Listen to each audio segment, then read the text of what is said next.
everyone, welcome to a brand new video. Make sure you guys like this video, subscribe, ring the bell, and share. Most of you are not subscribed, so please do that. Anyways, let's get on with the video. Let's keep it.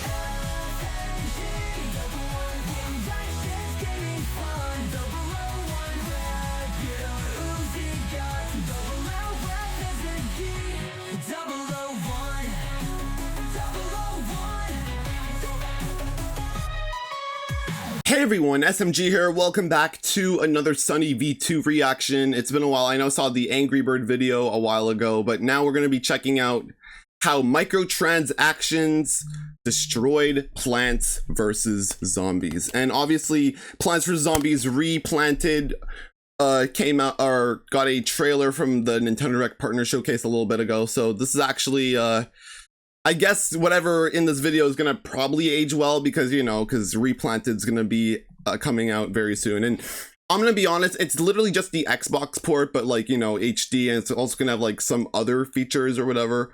I'm still gonna buy it, but you know, it's just, you know, I don't know. And also it's like I might also rebuy the Game of the Year edition soon. I don't know. Anyways, guys, like this video, subscribe, ring the bell, and share. And yeah, let's dive right on in. Plants vs. Zombies 1 was truly video game perfection. Literally, Reviewers yeah. couldn't find even one thing wrong with its simple, addictive gameplay. Compare this to the recent Plants vs. Zombies 3, which people have called a game that straight up comes from a garbage can, in which watching 30 yeah, and Plants vs. Zombies 2 was the mobile game, which is actually decent. Itself. Let's explore how Plants vs. Zombies eventually lost its way from an amazing tower defense game fall into the extremely predatory mobile game landscape. Firstly, damn. What made the original so damn good? At a price of just $2.99 in the App Store, with no ads or extra in-game purchases, Plants vs. Zombies 1 was simply amazing value. The easy first level gets players addicted immediately. In just one level, the game already indoctrinates you into its gameplay cycle flawlessly, and in a fun way. With one 5-star review writing, I won't say that the game is a cakewalk, but it isn't particularly challenging either. Still, the game offers enough mental stimulation that I never once grew bored. This is due to the game's incredible variety, offering loads of different plants, zombies, and music, with comments stating the soundtrack alone is enough to make you want the game. This makes it so entrancing that people can play for hours, which led to crazy commercial success. In addition to almost perfect professional reviews, Plants vs. Zombies became the highest rated App Store product, having sold more than 300,000 copies in its first 9 days available, a new App Store launch record. Developers expanded the game to 13 other platforms, creating so much success for PopCap Games they'd be bought by EA for $650 million. Yep, EA.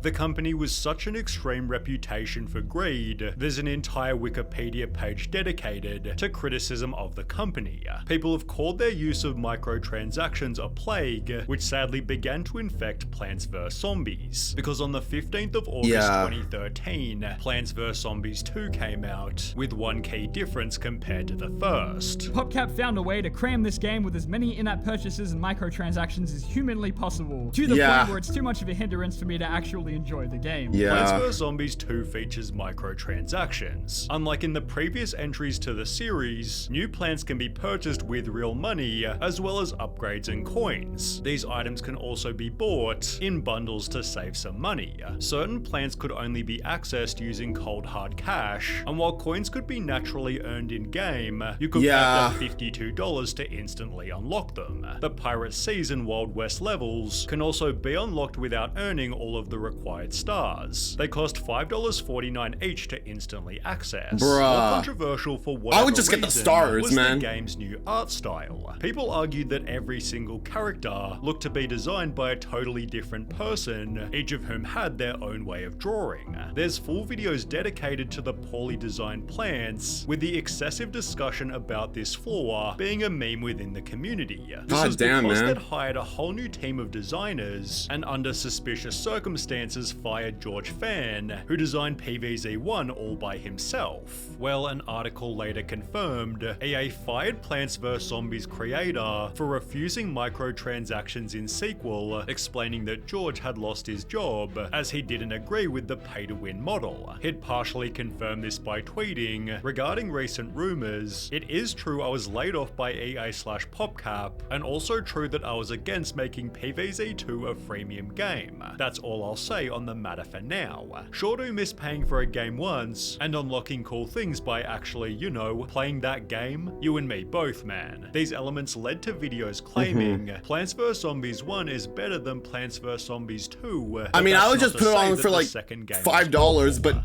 not get anything to like, you know, pay anything. It's just be $5, that's it. 12 levels compared to just 50 in PvZ1. These PvZ2 levels were each set at varying levels of difficulty, better serving a wider range of players. The second game therefore also received amazing feedback, with critics stating the game is just as enjoyable without spending a dime, and that you'll only need to pay if you're exceptionally impatient or just not very good at these kind of games. The microtransaction model also meant the game was totally free, leading to 25 million downloads in the first 2 weeks, more than PvZ1 had achieved in 4 years. In fact, according to Hey I'm Jay, for every dollar the original was making, PvZ2 made 26,000.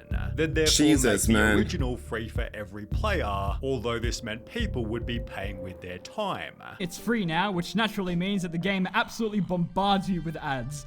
God, I love mobile games. There are ads before and after levels now, and even during, where the game tries to distract you as much as possible to watch a video for an extra item. Before every level, you have to watch an unskippable ad, then sit there prompted to download what you watched. At the end of every level, you're forced to briefly play a different mobile game, with the hope that you'll download it later. Items can be earned by watching further ads, which are even served to those who initially paid for the game. You could say it's even more annoying than the microtransaction model, which was earning so much money for PvZ2 that start to build Plants vs Zombies 3. In the meantime, developers like just give it like a one price at the beginning and like don't this like third-person shooter was certainly I didn't even play Garden Warfare though because like I need an Xbox Gold account. Consistent reviews of 7 out of 10. I need to play Garden Warfare. Garden Warfare was literally surprisingly amazing. I remember spending definitely over 500 hours grinding it as a kid. They'd therefore released Garden Warfare 2, which was even more successful than the first, confirming the third-person shooter style was perfect for the series. So when they announced what was basically Garden Warfare 3, developers likely expected another successful Battle for Neighborville. Title. It was called Plants vs Zombies Battle for Neighborville, which featured an epic trailer in 2019, gaining over 15 million views from super excited fans. But with people eventually stating, "This whole trailer was fantastic and I love it. Too bad I love the trailer more than the game." The game was a total flop.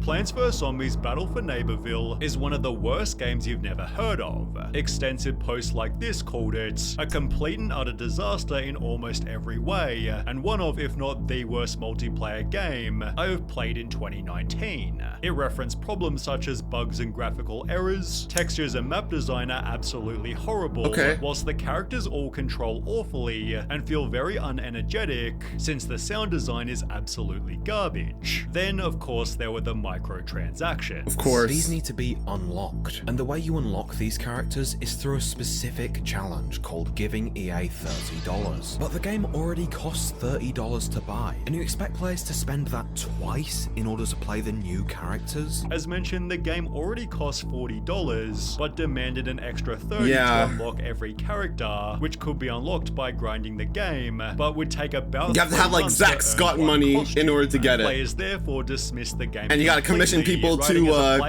make Daisy Elephant Daisy, you know? I can say that this game is a joke on the Plants vs Zombies franchise. Bad graphics, boring gameplay, God damn, man. Compared to Garden Warfare 1 and 2, this game is very bad. They'd therefore stop updating it after only 11 months, leading to comments like, "It is so sad how fast this game died." If it had a little more time I understand. To develop I never and didn't played have any of the microtransactions, Garden then it Warfare would have never 2, disappeared. like But 1, apparently 2, the franchise didn't learn Neighborville. their I only lesson, played as during PvZ that 1 and very 2. same year, Plants vs Zombies 3 was nearing completion. That had 7 full years since PvZ 2, setting high expectations. I also played PvZ 3. Heroes as well. However, when the first bit of gameplay was posted to YouTube, people instantly disliked it. PvZ 1, skill. PvZ 2, wallet. PvZ 3 won't download it. Yeah. Why? For starters, the game was now in portrait, which to be honest was probably more convenient, but at the same time it looked extremely weird. The lawn is literally horizontal. Why? Why is the display vertical? The game had also gone from 2D to 3D and had another change in art style, prompting memes such as this. It is evolving just backwards. The new pea shooter model looked absolutely awful, which sadly couldn't be upgraded through microtransactions. With videos like Plants vs Zombies 3 is mechanically broken, gaining over 2 million views, PvZ 3 was taken off the App Store. Goddamn, man. Release it 1 year Literally. later, to which people said compared to the alpha this looks great, however again it still wasn't good enough. This happened again in 2022, then again in 2024, receiving the same feedback at every single point. The game was simply boring. There is just nothing to do in this game, man, besides grind the stupid main quest that just sucks. 90-something levels of doing the same thing over and over and over is so boring. I've just spent 3 hours playing the 4th beta of PvZ 3, and I gotta say, how does EA get away with this? The game is 10,000% dumbed down, no more collecting plants, no more input on plant choosing, sun is now worth 1 and plants cost 1 to 5 plus, animations feel capped at 10 FPS, gameplay feels unfun. Others complained it just had a scummy feeling. Right out of the gate, it seems to just have that I don't think I even ridiculous played mobile PvZ. game I think I feel played about it. You know that feeling. like 1 or 2 levels of this game one of the feels PvZ off. 3 It's like I'm betas, and watching I an just App never Store picked it up rip-off of after. PvZ. As a result, it's still in development 5 years after its first alpha launch. Yeah, and now 4 months after this video, Replanted comes out. I'm actually interested. I'm gonna go start comments new.